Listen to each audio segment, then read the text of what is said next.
our position is very, very clear. We support restructuring, but it depends on what you mean by restructuring. You know, do we want this country to be partitioned? No.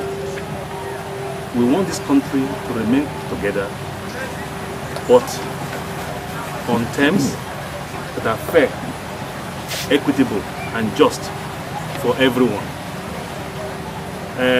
Let me also make this clear. We believe in devolution of powers, but not complete devolution of powers.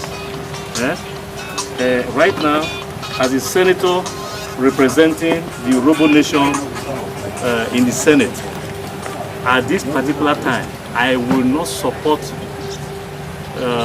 creation of state police.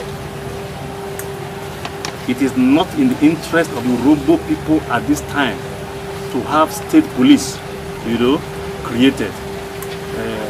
Even right now with the police being a federal police, we have seen how the chief security officers of this state right there have abused that position right there to maltreat those who quote unquote are governing. Are you getting right there? So this is one vote that will not be cast in favor of state police.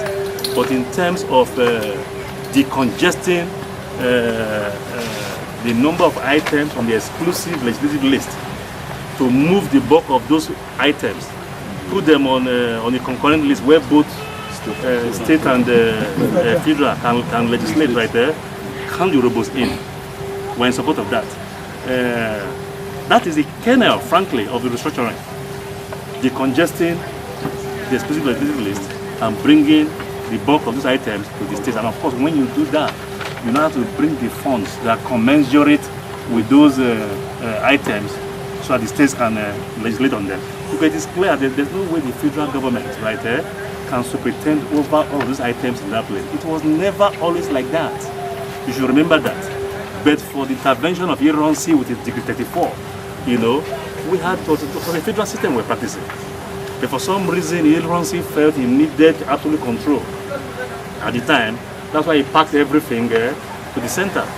Now, moving from there, this also dovetails to the issue of marginalization.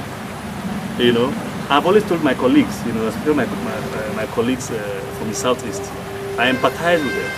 I understand their pains, why they're agitated. But while I support them, they should also understand, right there, that they're not the only ones, right there, who are being marginalized. And I keep telling people, because they keep looking at this thing in the context of the North having 19 states, Igbos having 5 states, Yorubas having 6, and blah blah. I said, please, that is one prism for people to look at this thing against, But look at it against another prism. I am a Midwesterner, and when I say a Midwesterner, I'm sure you guys know what that means, right there.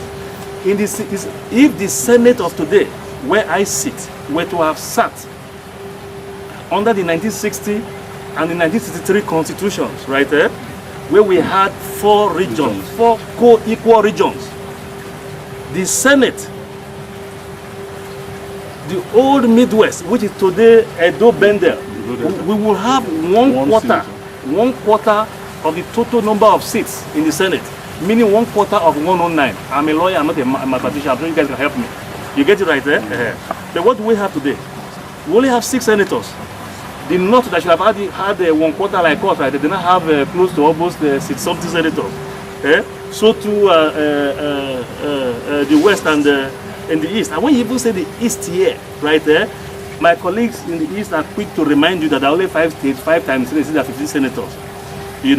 But under the 1960-63 constitution, apart from Edo Delta, all the senators from Bayelsa, from Rivers, from Akwa Ibom, they are all Eastern senators, because that was the Eastern region.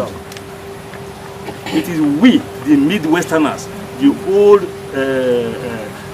present day Edo Delta, we are the ones who are being shortchanged.